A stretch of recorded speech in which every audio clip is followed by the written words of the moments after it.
நண்பர்களுக்கு வணக்கம். ஒரு பென்னி ஸ்டாக் வாங்கணும், அந்த ஸ்டாக் பல மடங்கு ரிட்டர்ன்ஸ் தரணும், மல்டி பேக்கர் ரிட்டர்ன்ஸ் தரணும் அப்படிங்கிற ஆசை எல்லா இன்வெஸ்டர்ஸ்க்கும் இருக்கும். கிட்டத்தட்ட இதே மாதிரி ஒரு ஆசை முருகப்பா குரூப்புக்கும் இருந்திருக்கும் போல. 2020 நவம்பர்ல செலக்ட் பண்ணி கிராம்ப்டான் கிரீவ்ஸ் பவர் லிமிடெட் அப்படிங்கிற ஒரு கம்பெனியில் இன்வெஸ்ட் பண்றாங்க. இந்த இன்வெஸ்ட்மெண்ட் 3 வருஷத்துல கிட்டத்தட்ட 50 மடங்கு ரிட்டர்ன்ஸ் கொடுத்திருக்கு.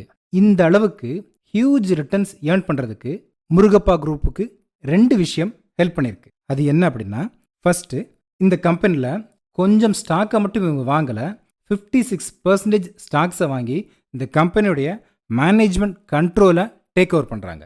ரெண்டாவது, வாங்கினது ஒரு நல்ல பென்னி ஸ்டாக். இதுதான் இந்த ஹியூஜ் சக்ஸஸுக்கு காரணம். ஏன் கிராம்ப்டான் கிரீவ்ஸ் பவர் லிமிட்டடை ஒரு நல்ல பென்னி ஸ்டாக் அப்படின்னு சொல்கிறோம், எதனால இந்த கம்பெனி பென்னி ஸ்டாக்காக மாறிச்சு, எப்படி அங்கேருந்து டேர்ன் அரவுண்ட் ஆகி ஹியூஜ் ரிட்டர்ன்ஸை இந்த கம்பெனி கொடுத்துச்சு அப்படிங்கிறத இன்றைக்கி நம்ம பார்க்கலாம். அதோடு சேர்த்து இவ்வளவு ரிட்டர்ன்ஸ் கொடுத்ததுக்கப்புறமும் இந்த ஸ்டாக்கை இப்போ நம்ம கன்சிடர் பண்ணுற மாதிரி இன்னும் பொட்டன்ஷியல் ஏதாவது இந்த கம்பெனியில் இருக்குதா அப்படிங்கிறதையும் சேர்த்து நம்ம இன்னைக்கு பார்க்கலாம். கிராம்ப்டான் கிரீவ்ஸ் லிமிடெட் இந்தியாவுடைய லீடிங் பிஸ்னஸ் ஹவுஸில் ஒன்று. இண்டிபெண்டன்ஸ்க்கு முன்னாடி பிரிட்டிஷ் பிஸ்னஸ் பீப்புள் ஸ்டார்ட் பண்ண கம்பெனி. 1947க்கு பிறகு கரண் சந்த் தப்பார் அப்படிங்கிற இந்தியன் டேக் ஓவர் பண்ணுறார். First and second generation solid ஃபவுண்டேஷனோட பிஸ்னஸை எஸ்டாப்ளிஷ் பண்ணுறாங்க. அதுக்கப்புறம் தேர்ட் ஜென்ரேஷனில் வர்ற கௌதம் தப்பார் கம்பெனியை அக்ரெசிவாக க்ரோ பண்ண பிளான் பண்ணுறார். பட் கம்பெனிக்கு அதிகமான கடன் தான் வந்து சேருது.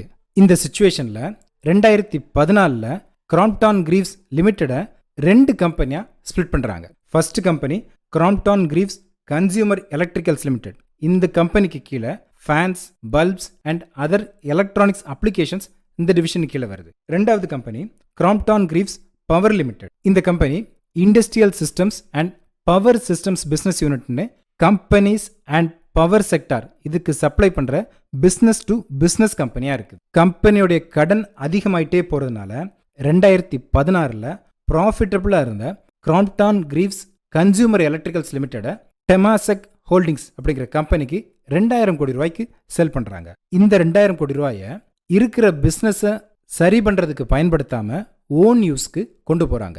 மேனேஜ்மெண்ட் சப்போர்ட்டே இல்லாமல் இருந்தாலும் குவாலிட்டி ப்ராடக்ட்ஸை மேனுஃபேக்சர் பண்ணுறதுனால இயர் ஆன் இயர் சிஜி பவருடைய ரெவென்யூ தொடர்ந்து இன்க்ரீஸ் ஆகிட்டே வருது. இந்த சுச்சுவேஷனில் 2019 இந்த கம்பெனியுடைய சேர்மனாக இருந்த கௌதம் தப்பார் மேலே இன்னொரு அலிகேஷன் வருது. கம்பெனிக்காக பேங்க்ஸ்லேருந்து கடனாக வாங்கின பணத்தை எல்லாம் தன்னுடைய ஓன் யூஸ்க்கு டைவர்ட் பண்ணியிருக்கிறார் அப்படிங்கிற ஒரு அலிகேஷன் வருது. இதோடைய கண்டினியூஷனாக இதுக்காக ஒரு ஸ்பெஷல் ஆடிட் இன்வெஸ்டிகேஷன் பண்ணுறாங்க. இந்த ஃபண்ட் டைவர்ஷன் உண்மைன்னு தெரிஞ்சதுக்கப்புறம் இந்த கம்பெனியுடைய சேர்மன், சிஇஓ, சிஎஃப்ஓ எல்லாரையும் கம்பெனிலேருந்து ஃபயர் பண்ணுறாங்க. இதோடைய கண்டினியூஷனாக இந்த கம்பெனியுடைய ஷேர் ப்ரைஸ் தொடர்ந்து சரிய ஆரம்பிக்குது. ஷேர் ப்ரைஸ் சரிய ஆரம்பித்ததுனால இந்த ஷேர்ஸை பிளட்ஜ் பண்ணி லோன் கொடுத்திருந்த Yes Bank, LNT finance holdings, KKR investments இவங்க எல்லாம் பிளட்ஜ் பண்ணி இந்த ஷேர்ஸை இன்வோக் பண்ணி ஓப்பன் மார்க்கெட்டில் செல் பண்ண ஆரம்பிக்கிறாங்க.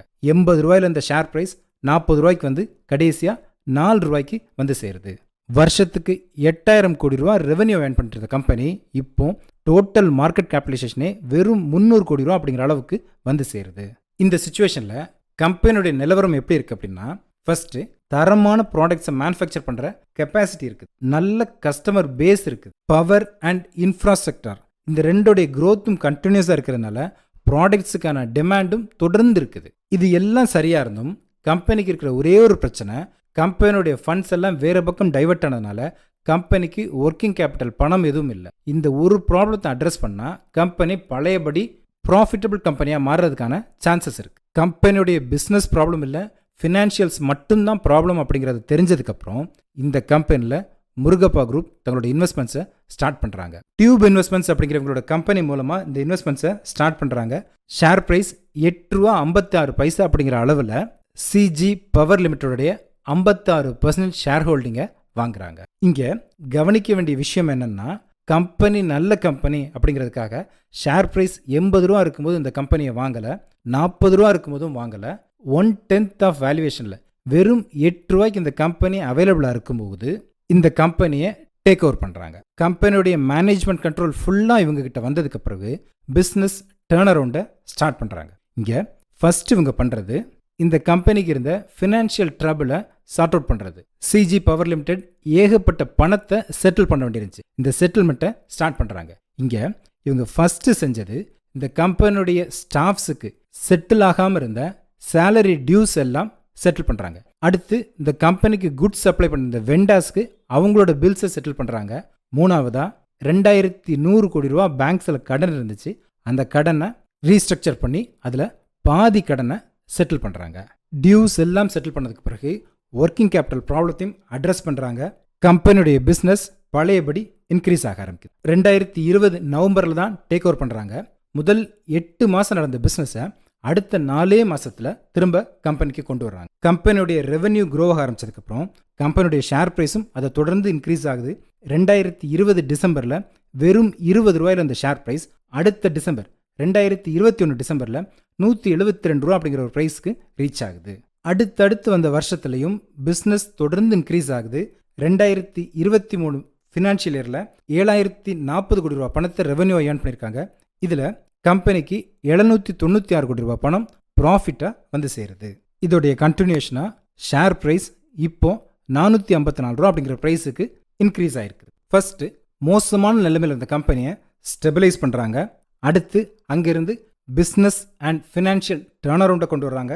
இப்போ கம்பெனியுடைய ஃபுல் ஃபோக்கஸ் க்ரோத்தில் இருக்கு. சரி, இப்போ இந்த கம்பெனியை இந்த ப்ரைஸில் கன்சிடர் பண்ணுற அளவுக்கு என்னென்ன விஷயங்கள் இந்த கம்பெனியில் இருக்குது அப்படின்னா, இதில் ஃபர்ஸ்ட்டாக இருக்கிறது இந்த கம்பெனியுடைய ப்ரொமோட்டர்ஸ். இந்த பிஸ்னஸை டர்ன் அரவுண்ட் பண்ணியிருக்கிறாங்க அப்படிங்கிறதையும் தாண்டி இது வரைக்கும் முருகப்பா குரூப்புக்கு கீழே இருக்கிற 10 கம்பெனியும் இன்வெஸ்டர்ஸ்க்கு நிதானமான வளர்ச்சியை தொடர்ந்து கொடுத்துக்கிட்டே இருக்கு. அதே மாதிரி சர்ச்சையில் சிக்காமல் நல்ல கார்ப்பரேட் கவர்னன்ஸோடு இருக்கிறதுக்கு எப்படி டாடா இந்தியா அளவுக்கு ஒரு பெஞ்ச் மார்க்காக இருக்குதோ, அதே மாதிரி இங்கே தமிழ்நாட்டில் நல்ல கார்ப்பரேட் கவர்னன்ஸோடையும் இன்வெஸ்டர் ஃப்ரெண்ட்லியாகவும் இருக்கிற கம்பெனியாக முருகப்பா குரூப் கம்பெனியாக இருக்குது. அவங்களோட அட்மினிஸ்ட்ரேஷன் கீழே இப்போ இந்த கம்பெனி இருக்கிறதுனால இதுவும் இந்த குரூப்பில் இருக்கிற அதர் கம்பெனிஸ் மாதிரி ஒரு நல்ல க்ரோத்தை கொடுக்கறதுக்கான சான்சஸும் இருக்குது. ரெண்டாவது, சிஜி பவர் லிமிடெட் கீழே 3 பிஸ்னஸ் டிவிஷன்ஸ் இப்போ இருக்குது. இதில் first industrial systems business unit.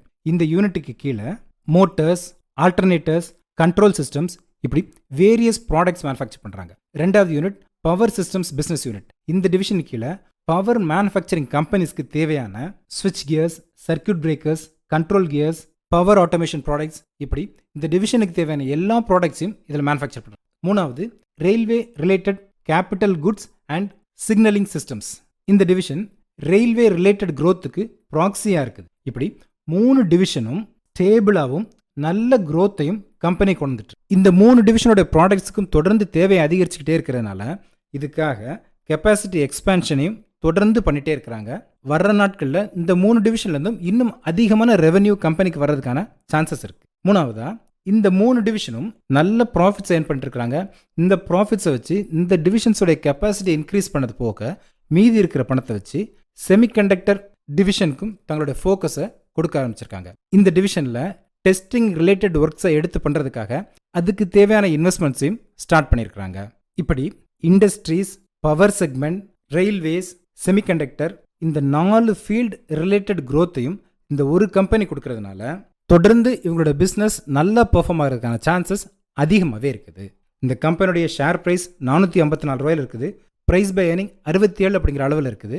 இந்த கம்பெனி ரிலேட்டட் இன்ஃபர்மேஷன்ஸை தேடி படிங்க. இந்த கம்பெனியுடைய வேல்யூவேஷன் அண்ட் பிஸ்னஸ் மாடல் உங்களுக்கு ஓகேயாக இருந்துச்சுன்னா இதில் இன்வெஸ்ட்மெண்ட் பண்ணுறதை பற்றியும் கன்சிடர் பண்ணுங்கள். உங்களோட ஒப்பீனியனை கமெண்ட் பண்ணுங்கள். தேங்க்யூ.